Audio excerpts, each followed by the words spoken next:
What's up, everyone? Hope you're doing fantastic today. My name is Tyson, and this is Devon. we are here coming at you live for newsletter number 5 for the Tech Time series.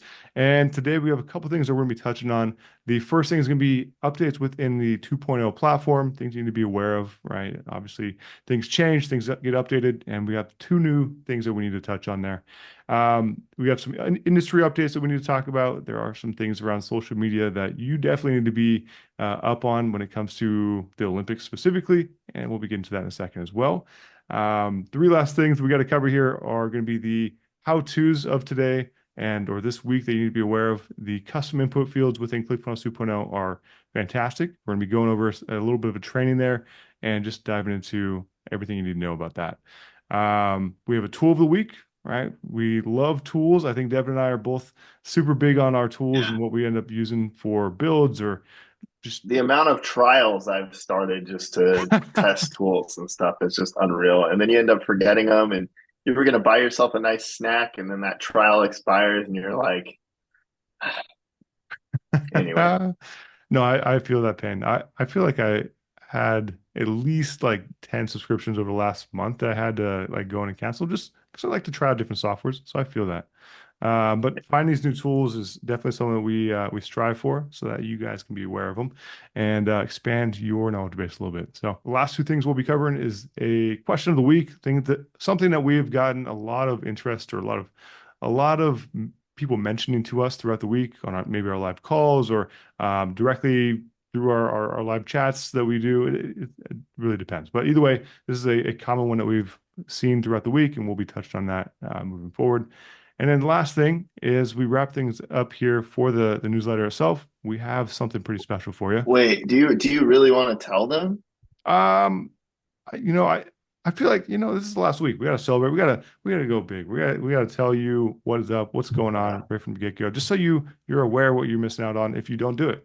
And that's a good that's gonna point. be our giveaway. We're doing a giveaway for three people. If you're interested, we'll be touching on a little bit more at the end of this as well. Yeah, if you're one of those people that like to skip to the bottom, you might skip to the bottom for this giveaway that we're doing. It's pretty awesome. And you have at the time of this recording, you have 5 days, but when this newsletter launches, you'll only have three, right?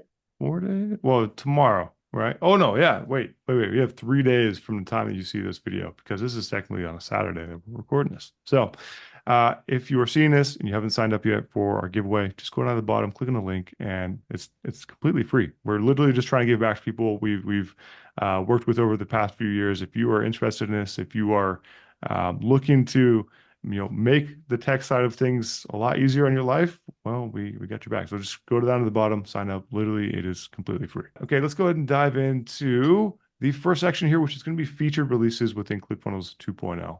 There are two things that we need to touch on. The first thing is that now you can go in and you can enroll people in courses with submodules, right? Before you could give access to like specific modules, you couldn't give access to submodules or sub-submodules, but now you can. And they have added that, I'd say yesterday. I think yesterday was the day it was actually released. So we're on the Yeah, and cusp. you jumped on top of the trend too. You were like, bro, this is released. I gotta go record some content. I'm like, damn, dude. All right, get Same it, day, bro. same day.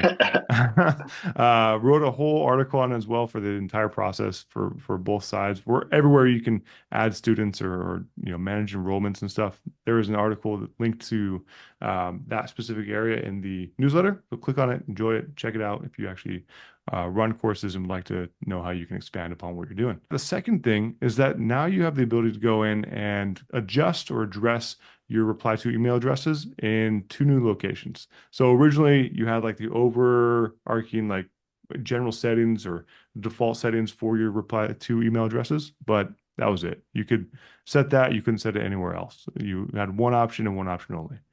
Now you can go in and adjust the reply to email address inside of your broadcasts and inside of your workflows. So I mean that's pretty important to me. I don't know, Devin, do you have any insight on that? Like I You don't know when honestly, we'll use it, I but just think the big thing here to remember is whether you use it or not, it's customization that's there in case you need it.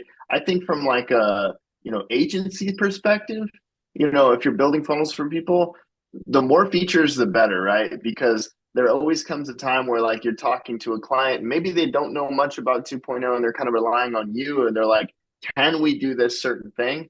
I think being able to change the reply to email, like from email to email, I think is actually really cool. So, that's I think it's pretty awesome. That's What? that's all I have to say. It's Yeah. awesome.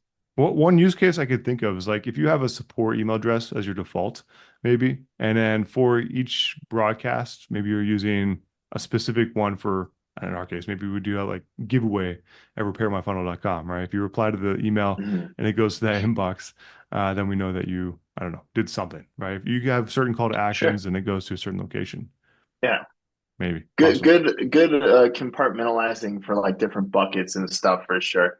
I agree. That's Yeah. awesome. That is it for updates around the platform here. Honestly, it's not like an addition to the platform. They're more or less just updates on what was already there, which is still nice to see. I like to see expansion wherever possible. So there is Yeah. that. Yeah. Let's dive into industry updates, shall we? We got something pretty cool here. This is Yeah. a little different, but something I still think is interesting nonetheless. TikTok. We talked about TikTok last week. We're coming back to TikTok this Mhm. week, but in a different sense. Olympics are coming up, and if you aren't aware of this, well, you should be, because this could definitely impact how you are speaking to your customers when it comes to that time period. Um, there's a lot of people going towards TikTok to run ads right now, or at least planning on it for the TikTok season, or not, sorry, for the Olympics season when people are actually For the ready TikTok season. for the TikTok season. We'll say like the TikTok is joining the Olympics. All right. I feel like a lot of people are going to be watching on their phones, especially like, Gen Z or I would probably watch on my phone as well. I don't even, I don't I know. gotta be honest with you, when the Olympics come around, the only thing I get really excited for is Olympic basketball because it's like all-star teams on steroids as far as Team USA is concerned. So I've been watching like their warm-up games, I've been watching their exhibitions. Man, it's crazy. Crazy stuff. Well, lucky for you, I know you like TikTok. You can watch it directly from your phone now. A lot of people are going to be streaming the actual games, all the matches, everything that's happening. So that's why advertisers are going towards the platform to get in front of the right audience at the right time. If that happens Mhm. to be you, and I don't know, find a way to position it properly for your business. Yeah. Anyways, that is it Go for industry updates. Do you have anything to add on that? No, I was just gonna say, kind of going beyond that. I was excited to talk about like kind of the how-to this week. The how to. All right. Hit us. Yeah, How to do what? yeah. I'll hit you with the psh, psh. Um, so yeah, if you're not actually seeing the video, I basically figuratively punched Tyson with the 1-2. But anyway, yeah. So how to this week? We were kind of chatting about this, and this is something that's kind of come up in conversation between Tyson and I. Um, Kind of the underrated feature sometimes, and it's the ability to create custom input fields inside of 2.0. If you've been around the 2.0 cycle for a while, that was like one of the things in 2.0 that I feel like they waited a while to put in place. So having it in place and having it work efficiently at this point is a game changer. You can really customize your forms and what you're actually collecting from people, and that shows up after the page submits right in somebody's contact profile pretty well. But I remember the early stages of the custom input fields in 2.0, and they weren't the greatest. So seeing them now, it's definitely a breath of fresh air. And so I'm really excited for you guys to see this how-to video. You're going to see a link to the blog directly, and then if you prefer to watch videos, you can actually watch a video of me just going through it step by step with you guys. So really excited to show you guys that. I don't know if you had anything to add on that, Tyson. I'm sure you Sure. probably feel the same way, but I mean, originally, for a lot of the input fields that are still missing, like date of birth, that would be nice. You could go in and mm, technically use like a custom input field right now to substitute that, in a sense. I think it definitely definitely something pretty useful. But one thing that actually what I did find a use case for custom inputs is going to be like newsletter signups. If you have multiple that you run at one point and you want people to select which one they want to sign up for, you can have it so they can go and select Sure. maybe like a checkbox or from a drop down of as far as like what they want to see from you. And you can use that within like the logic on the back end for workflows and whatnot and where they're Yeah. going to be added, which is I crazy. feel I feel like that almost be a good training for the future too, because I actually had something like that in place on the original newsletter that I created because I was looking at it from the perspective as an artist, saying, "Hey, I want to know if somebody is just a listener of my music or if they are an artist themselves." So I Sure. remember at the time I didn't really know how to make that happen, and you and I were talking, and you're like, "Oh, dude, it's simple. Just do this, create the custom input field, and you could set that logic up on the back end." And so it's actually pretty incredible how that works. So maybe we just foreshadowed into a future training there, but guess you guys will just have to wait and see. I mean, either way, I'll be here for it if you do. If you don't, I'll still be here for it. It's okay. Check our YouTube channel. We'll probably have something about that topic coming up soon. Who knows? Anyways, Who knows? who Who knows? knows? Anyways, our favorite topic of the day, right? We got tools coming up here. What's the tool of the week, Devin? What are we talking about? Yeah, yeah. So we're trying to kind of expand our palette here and really throw some things at you that might be perfect for just not we want to stay away from only showing you like Chrome extensions, for example. So there's actually this site that I've been using for quite a while in funnel building. It's called Hero Patterns, and what's so cool about Hero Patterns is it's a place that it has images for like textured backgrounds that you can actually use in funnels and stuff. So it kind of just gives an added pizzazz, if you will. I don't know what word I was trying to say, but just an added flair to your funnel overall as far as backgrounds are concerned. Because I don't know about you, Tyson, but that's one thing when I'm designing a funnel, I feel like is a little bit of a setback at times. Is you get to a place where you're looking at the design of the funnel, the flow of it, everything's good, but you just Mhm. want to give it some extra like eye candy and you want to stay away from like super basic backgrounds, but you also don't want to overwhelm the background at the same time. I think Hero Patterns is like that perfect in between, especially when you're using 2.0 because you can really adjust overlays, foregrounds, stuff like that. So, man, Oh, I'm I really agree. excited to show you guys this tool. Yeah, it's a fun one. I mean, you can also change the hue directly in the app itself or on the website, which is pretty cool. Like you can change the Mm-hmm. coloration of that background, or you can just bring the image itself and import it directly into ClickFunnels, which is nice. Um, Mm-hmm. I have been enjoying it as well because the backgrounds take the longest. Like you get stuck in this position where you're everything looks fantastic, maybe on top of it, but you're like, man, a white background is just not doing it for me. I don't know. Or this a plain background just really killing the vibe. It's killing the offer. It Mm-hmm. makes it look less premium, shall we say.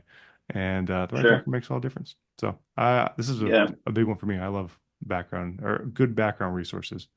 I'd say the Canva ones are like absolutely. overdrawn sometimes. So it's cool to see these other ones. Now the next thing we're going to touch on here is going to be, well, a question that we've gotten a lot this week. And this is something that I feel like is super common, but we're going to be talking about shiny object syndrome. Basically, like how do you stay focused in a world full of distractions? There's a lot of things flying at you at once, especially from the marketing angle, right? Yeah. If you're in the marketing Yeah. world, Devin, you know what I'm talking about, right? It, There you those things go, float around calling me out everywhere. again, Tyson. It's just part of it. There's not a way to really get away from it, and it's better that you find a way to, I guess, operate with it, with it in mind, know it's there, and then just I don't know, function around it. So I have a Yeah. I have a couple things here for you that we'll be touching on. The first one is just setting clear goals, right? Like it's hard to see past things unless you have like a clear destination in mind. You Yeah. experience this like the grocery store all the time, I'm sure. Like I run into that every time I go shopping. If I go to Oh Costco, for instance, man. like they got some things in there that I didn't even know I You can't needed. go you can't go when you're hungry and you can't go without a list, man. Even with the list, sometimes I prefer like getting it delivered, so I don't go in store and I don't see these other food items that I want. Like I they have Yeah, good snacks, right? So, anyways, absolutely. it's tough to know without a clear goal. So without that shopping list and without the clear barriers in mind, you can't avoid that. Um, Sure. yeah. So that's the first one. The second one is the strategy. Like stick to your funnel strategy. In a funnel world, the marketing world, like what are you actually positioning yourself with? Like how are you setting yourself up to succeed here for your business? Do you have a lead funnel that you're creating? Do you have like your whole ladder set up already? And if so, awesome. What is, you know exactly where you're going. You know what your business is doing. You know what you're doing at each step when someone is introduced to your new pipeline or to your actual flow here, right? Um, yeah, that's the second thing. The third thing is going to be limit new tools. Now, I know we are big people on tools, and we do introduce a new tool every week. Like we love tools, but we wouldn't give them to you if we didn't enjoy them or if we ourselves had the same problem where we're like, this isn't something that we would introduce. I don't know. I don't know. We also aren't offended if you're struggling with pulling on too many tools and pulling yourself so many directions that maybe you check out the tool and truly decide if it's something that you need versus something that you want, right? Yeah, like we're just be selective. We're giving you some options out there that can help boost what you're doing when it comes to building funnels, building up different web pages, and just stuff that we like in general for the tech side of things. But take it with all of it with a grain of salt, a huge grain of salt, and go back to what we're talking about here. Set a goal. Does it make sense with your current goal? Does it make sense with your current workflow for your funnels? Do you actually need to use this tool? And then that'll answer your question of whether or not you should actually take what we're saying with the tool of the week and implement it into your repository there. So there is that. I would say the next thing is probably just to delegate. If you are in a position where you can, which most people are in a sense where maybe you can reach out to people on Fiverr or have other people do certain tasks so you don't have to go down this rabbit hole. I feel like those types of things always cause the most distractions is when you're trying to learn something new. You're like, you realize that you need something new, and you know what I'm talking about. I see your face over there turning. Yeah. You got something to say Yeah, there. yeah.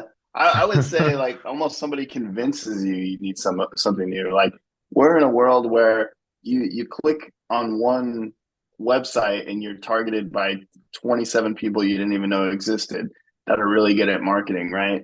Mhm. Shiny object syndrome, I think, is something that I've struggled with probably since the very beginning of entrepreneurship.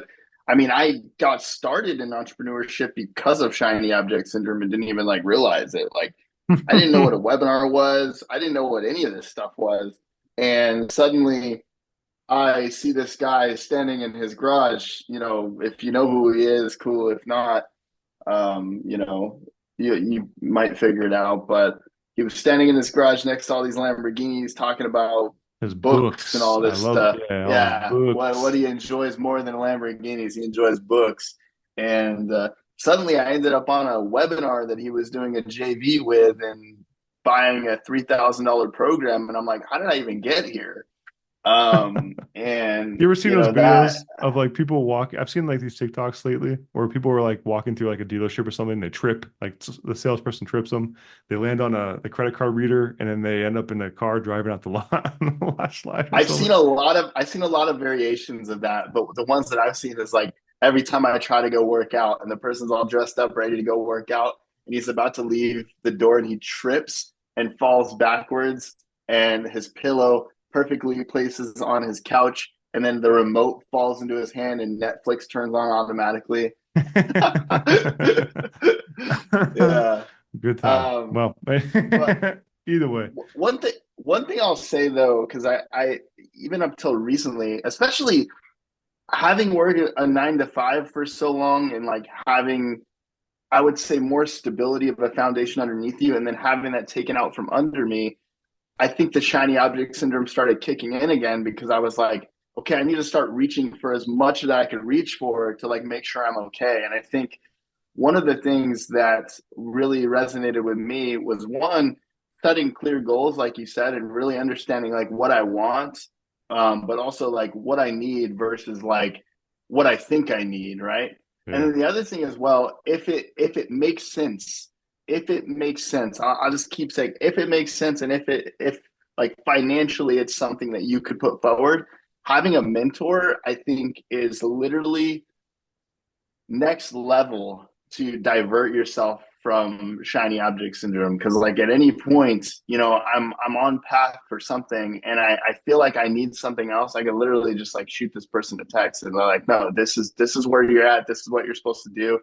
And I think that's been really helpful for me to like keep myself away from that shiny object syndrome and be able to say, okay, here's my day at a glance. From this time to this time, I'm going to do my best to just focus on this. From that time to that time, I'm going to do my best to focus on this.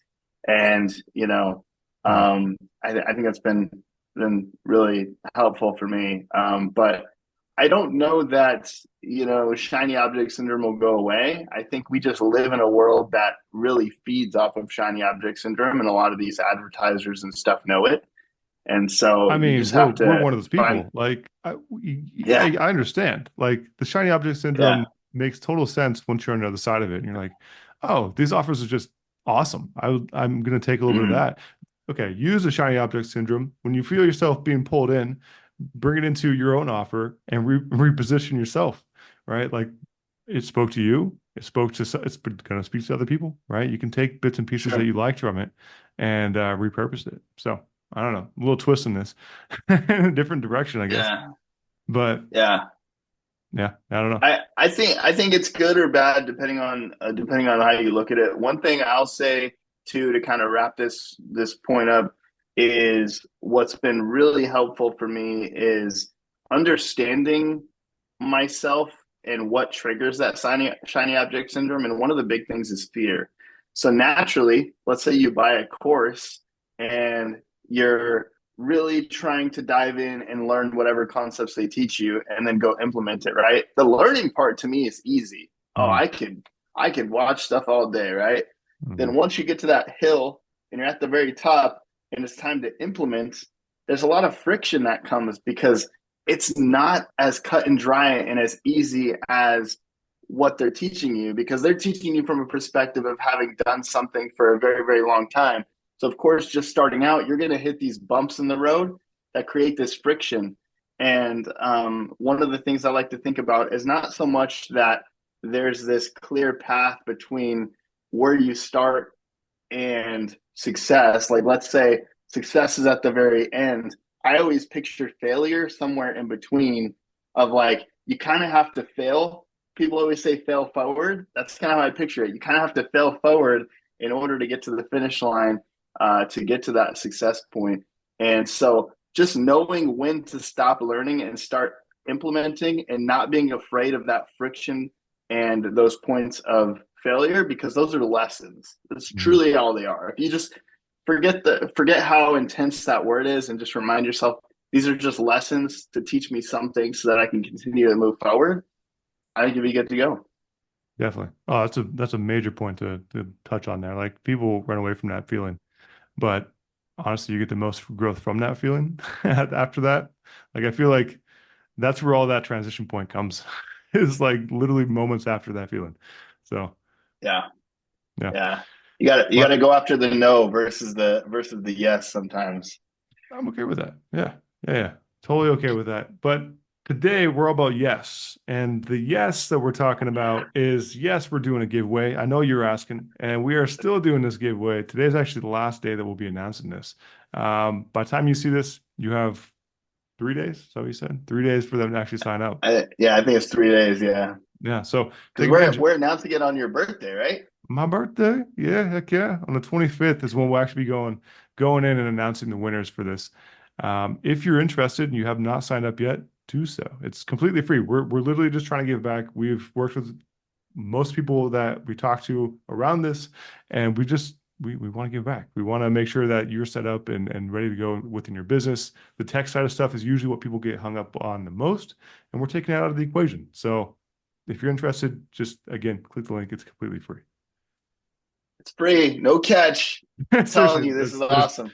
if you miss out on it, you miss out on it, and someone's still going to win 1 year long, or three people are going to win year long access to this, and it won't be you. So if you want to be that person, you just go do it. Just do it. That's all I gotta say. All right. I Don't don't be want to get that messages. person that doesn't sign up. If I hear a message from you on the 26th, I'm gonna shake my head.